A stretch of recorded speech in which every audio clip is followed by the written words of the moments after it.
Platiquemos del artículo 69 del Código Fiscal de la Federación. ¿Por qué es tan relevante para los contribuyentes estar atentos en lo que establece esta norma? Debemos recordar que esta disposición entró en vigor a partir de 2014. Fue creada dado que la autoridad fiscal detectó una mala práctica de los contribuyentes para evadir el pago de impuestos o disminuir su carga tributaria. ¿Cómo? Dándole efectos fiscales a operaciones amparadas por comprobantes fiscales digitales, pero que la autoridad detectó que no tenían materialidad, es decir, que amparaban operaciones que eran inexistentes. Esta disposición regula los supuestos por los que la autoridad considerará que existe una presunción de inexistencia de operaciones, amparadas precisamente en estos comprobantes. Aquí es importante, amigos, enfatizar que es una presunción. ¿Qué significa? Que admite prueba en contrario.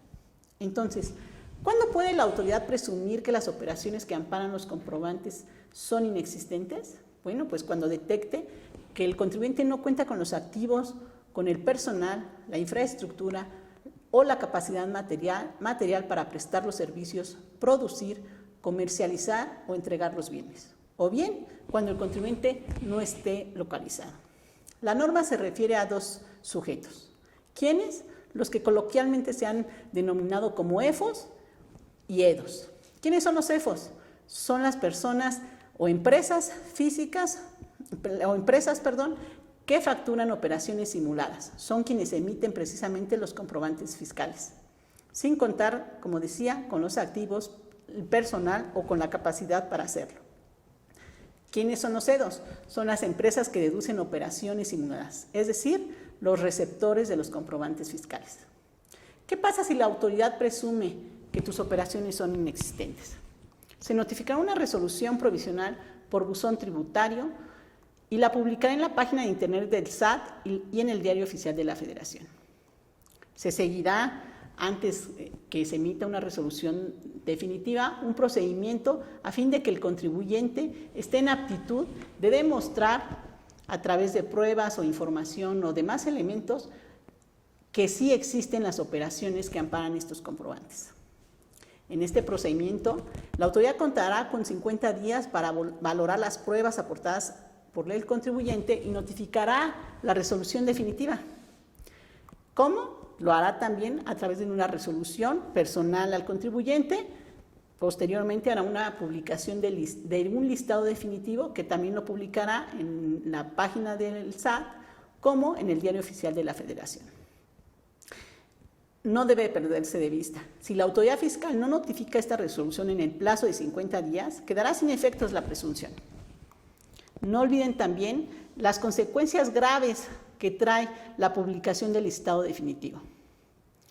¿Cuáles son esas consecuencias? Pues bien, que las operaciones se considerarán como actos o contratos simulados para efectos de los delitos previstos en el Código Fiscal de la Federación. ¿Qué pasa con los CEDOS?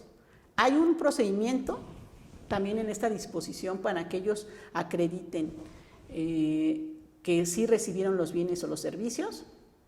La norma no establece un procedimiento específico, como sí lo establece para los EFOS, para que desvirtúen esta presunción. Sin embargo, en un párrafo, en el penúltimo párrafo de la disposición, se establece que contarán con 30 días para ofrecer pruebas y demostrarle a la autoridad que sí recibieron los bienes o los servicios que amparan esos comprobantes. Pero como tal, un procedimiento en donde se le notifique, se le dé un plazo para desvirtuar y se emita una resolución, no existe. No al menos en el artículo 69b. Solamente contará con estos 30 días para ofrecer pruebas y tratar de desvirtuar la presunción que ha establecido la autoridad. Dentro de estos 30 días también el contribuyente puede optar por corregir su situación fiscal y quitarle los efectos que le dio a los comprobantes fiscales, ya sea que los haya hecho deducibles o el acreditamiento correspondiente. La autoridad determinará un crédito fiscal a los CEDOS que dieron efectos fiscales a estos contribuyentes y lo hará a través del ejercicio de sus facultades de comprobación y dentro del plazo que cuenta conforme al artículo 67 del Código Fiscal de la Federación. Esta norma sufrió una reforma muy importante en junio de 2010, en el año de 2018. ¿Cuál es esta reforma importante para los contribuyentes? Anteriormente la norma no establecía que si el contribuyente desvirtuaba los hechos y omisiones, hubiera un listado también en donde se publicara que demostró que sí existían las operaciones. No existía. Con la reforma se prevé que la autoridad también publicara un listado de aquellos contribuyentes que desvirtuaron la presunción, pero también de aquellos contribuyentes que a juicio de la autoridad no lo desvirtuaron, pero que impugnaron la resolución definitiva y que ganaron un medio de defensa en donde se les concedió la razón. También en este caso habrá una publicación de este tipo de contribuyentes. ¿Qué no deben de olvidar, estimados amigos? Las consecuencias que también acarrea que la autoridad los sitúe como contribuyentes que emiten comprobantes que amparan operaciones inexistentes, consecuencias graves, ¿sí?, como la cancelación de los certificados de sellos digitales, con los cuales pues, el contribuyente ya no puede operar. Habrá una responsabilidad solidaria para los socios o accionistas de estas empresas. No hay una reserva de datos personales de los contribuyentes, ya sea el EFO o el EDO. Hay sanciones del 55 al 75% del monto de cada comprobante fiscal. Pero lo más grave es que se prevé una sanción punitiva, la privación de la libertad e incluso la privación preventiva oficiosa si los comprobantes exceden de 3 veces el monto establecido en la fracción tercera del artículo 108 del Código Fiscal de la Federación, que aproximadamente son como 8 millones.